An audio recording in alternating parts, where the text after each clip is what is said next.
Hello, fantasy managers, and welcome to another edition of the First Pitch Podcast on Pitcher List. My name is Trevor Huth. I appreciate you joining me. We got a lot to get into. Let's get started. Justin Steele. We know that he's going to be out for the rest of the year. He officially underwent surgery, and the news about that is that it wasn't a typical Tommy John surgery. He was actually getting a repair for his it's called a revision repair, and I'm hesitating because I don't know a whole lot about it, but apparently it's less serious than a typical Tommy John surgery, and also it means the timeline might be closer to a year, so we could see Justin Steele. At least the news as of right now, per Craig Counsell, we see Justin Steele early on next season. Richie Palacios with the Rays is going to be out 4 to 6 weeks with his right knee sprain. He lasted just a day coming back from the IL before heading back to the injured list. Griffin Conine dislocates his shoulder.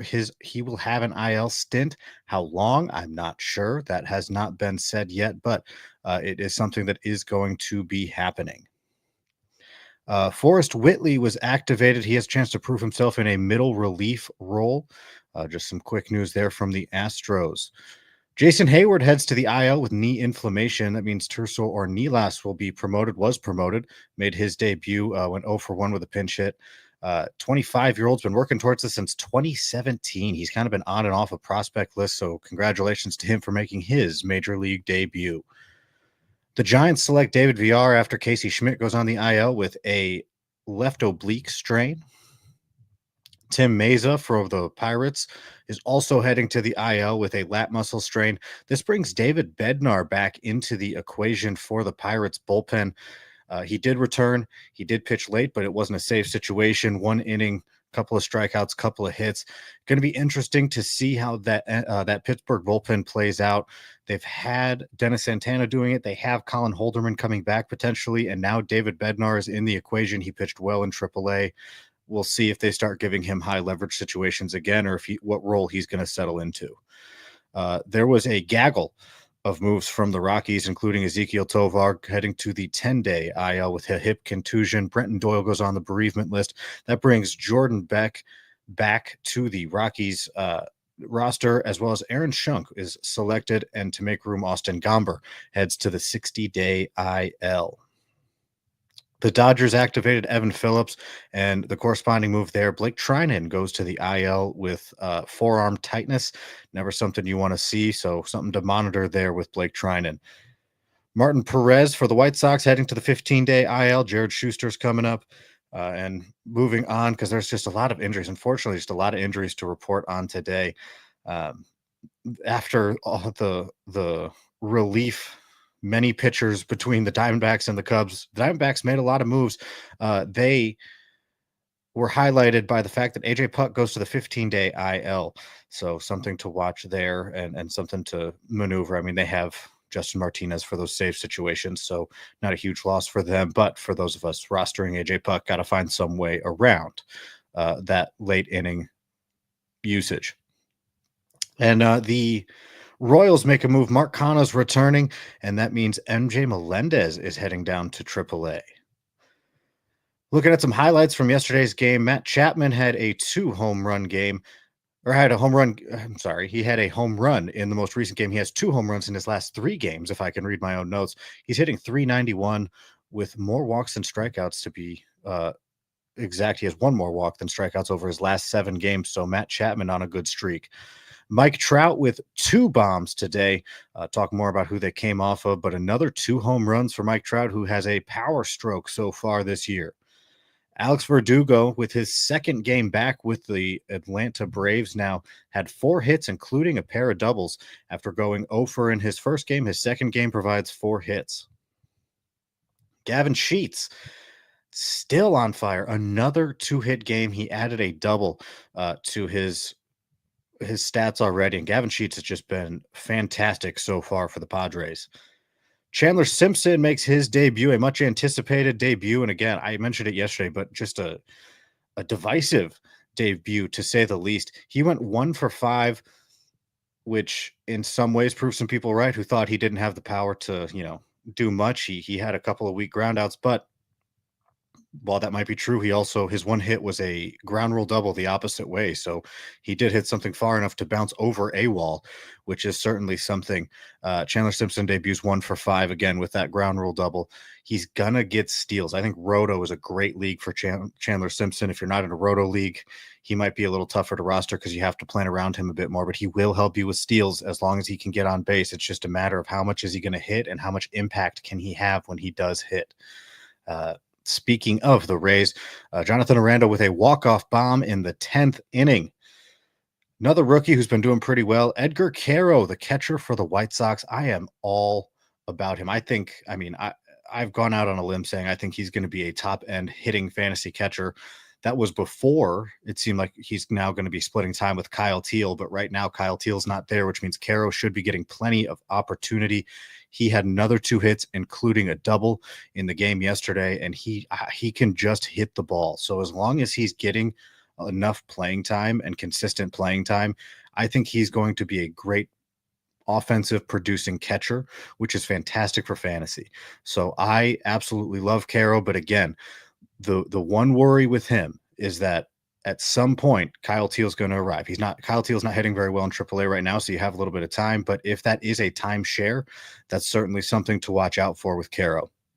Dylan Cruz, speaking of prospects, really slow start for him, had a 3-hit game yesterday, including 2 home runs and a double, all extra base hits. He's now on a 4-game hit streak, and over the course of those 4 games, 0 strikeouts, which, that seems like cherry picking a little bit, but still, he is hitting the ball very well lately. Hopefully that means he's coming out of that funk or getting the timing down, whatever it was that had him going slow early on.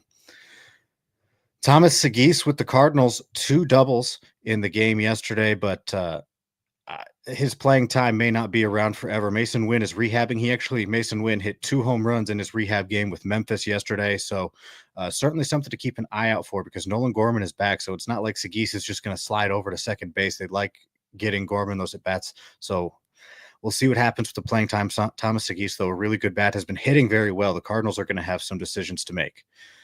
After his triple, where if you haven't seen him run, watch Pete Alonso run. He followed it up with a home run and a double in yesterday's game. He is red hot right now. He is just hitting the ball, and he's hitting the ball with a lot of power. Speaking of power, Ramon Laureano had a pair of bombs after coming in for Heston Kjerstad, who was hit on the elbow by a 99-mile-per-hour Hunter Green fastball. Can't feel good. As far as I can tell, the x-rays have been negative. If any more news comes out about that, just keep your eye out. As of now, what I've seen, x-rays are negative. Heston Kjerstad probably in more of a day-to-day area after taking a pitch off of his elbow. Ben Williamson with the Mariners, another rookie recently called up. 2 hits, including his first double and his first career home run. Love to see that. He's been hitting pretty well since getting called up. If you're struggling at third base, I was in one of my deeper leagues, and Ben Williamson has been fantastic. So just something to watch out for there. How about Pete Crow Armstrong with the Cubs? If we're going to talk hot hitters, he had a double in the game today, and he is on, I saw this on Twitter, he is on a 7-game extra base hit streak. He is on absolute fire. I know that people were worried about his ability to hit. He's hitting right now. I can tell you that. 7-game extra base hit, not just hit, extra base hit streak is insane. And speaking of guys who love extra base hits, another torque bomb today. What is new? Torkelson's just hitting the cover off the ball, hitting with power, whatever the case, he's doing it. Looking at some pitchers, Landon Rope beat if you remember Landon Raup, he beat out Hayden Birdsong for that 5th rotation spot with the Giants. 7 innings, 5 hits, 2 earned runs, 1 walk, 9 strikeouts today. This is the pitcher who gave up 2 bombs to Mike Trout, and it kind of seems like he's more of just a big strikeout, hard contact guy. That is really, really rough. We'll see what happens, but he will get some strikeouts. It's just, again, 2 home runs to Mike Trout is one thing, but it seems like there was a lot of hard contact from what I could tell from the start. Chris Sale with a good outing, 8 strikeouts, 4.1 innings, and a pair of earned runs. Luis Severino with an interesting outing for the Athletics, went 8 innings, gave up only 1 earned run, and he only struck out 1, so the strikeouts were not there. Chad Patrick with the Brewers. I'll tell you what, another good game from him. 6 innings, 2 earned runs, 7 strikeouts. I don't know what's going to happen with that Brewers rotation. That's going to be it's so uneasy right now because you have Quinn Priester pitching really well. You have Chad Patrick pitching really well. But eventually you're going to have Tobias Myers coming back very soon, like soon. You have Brandon Woodruff not far off. You have Nestor Cortez who's going to have to come back at some point. You have Aaron Savali who's got to come back at some point. I mean, Jose Quintana is probably somebody that removes Logan Henderson, depending on how he does whenever he debuts. Well, he's going to debut tomorrow, but depending on how he does in his debut, right? There's another one. But with as good as Patrick and Priester have looked, if they continue that, it's going to be really interesting to see what they decide to do with their rotation. Because, I mean, if they're pitching well, you don't just want to boot them, but you have to find room for these other pitchers who are returning from the injured list. They've been hit hard with injuries, and they've had pitchers who are doing well in the interim. I mean, I feel like I've seen this happen with the Tigers in the past. It's a good dilemma to have, but it's something that they're going to have to address soon. Shane Baz came back to earth against the Yankees. To be fair, it was against the Yankees. 3.1 innings, 5 earned runs, 4 walks, 3 strikeouts. Garrett Crochet was Garrett Crocheting against the White Sox. 7 strikeouts and 6 shutout innings. So Garrett Crochet, still pretty good.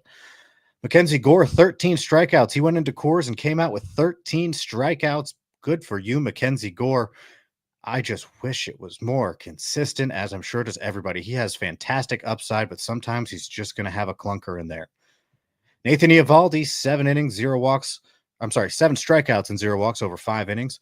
Logan Gilbert, still pretty good. 9 strikeouts, 2 earned runs, 4.2 innings. Casey Mize has been on fire. Speaking of former first overall picks like Spencer Torkelson, Casey Mize went 7 innings, 1 earned run in his game yesterday. The only problem is the strikeouts weren't there. He had 3 strikeouts over the entire outing. So you want to see the whiffs, especially in more of a fantasy setting and a fantasy mindset. In terms of winning baseball games, Mize has been doing great.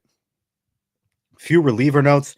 Emmanuel Clase with another save, and he didn't give up any runs doing it.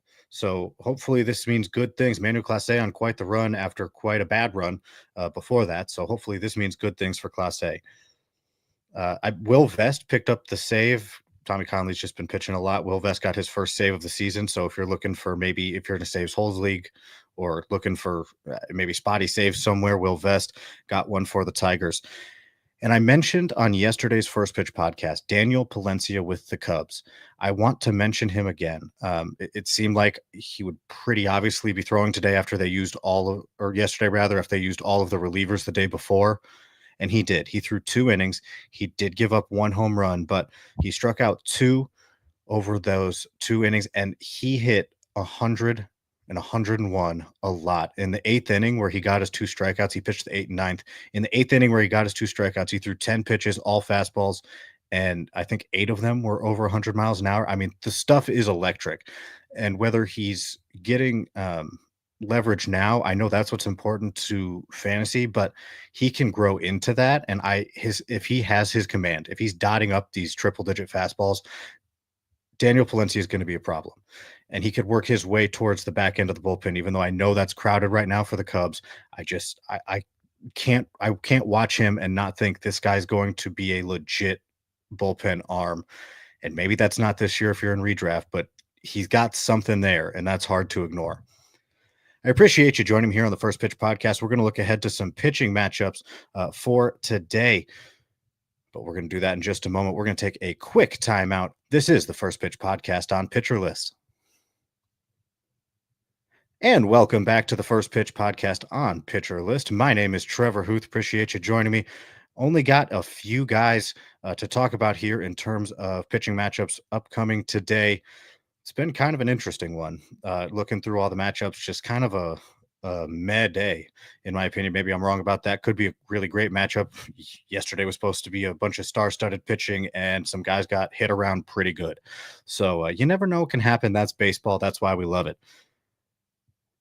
Luzardo against the Marlins is the first pitcher that I want to talk about, just because it's Luzardo who's been pitching really well, and it's the Marlins who gives him an opportunity to pitch really well. So, definitely could be a fun one to watch if you like good pitching.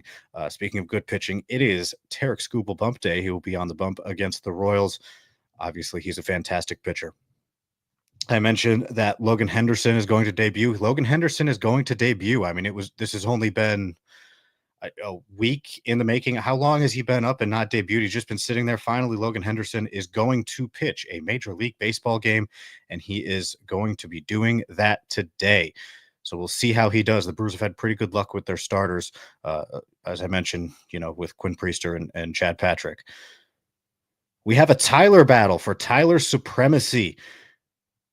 Tyler Mahle versus Tyler Glasnow. That could be a fun one, or at least if you like the name Tyler, you'll enjoy it. And finally, my matchup of the day. This was a tough one, but I don't know. After much consideration, I think the matchup that I'm most excited for in terms of both pitchers, Sonny Gray versus Clay Holmes. I think that's going to be a pretty good one. I think that could be pretty fun. I don't know. I guess we'll just have to see.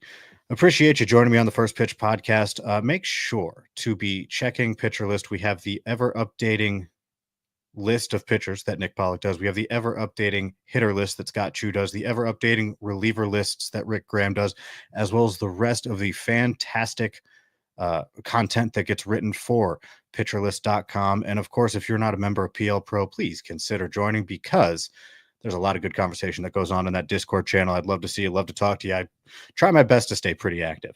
So make sure to join that if you are not already. For now, though, I will see you guys next week. Jake Crumpler is back tomorrow. This has been the First Pitch podcast on Pitcher List.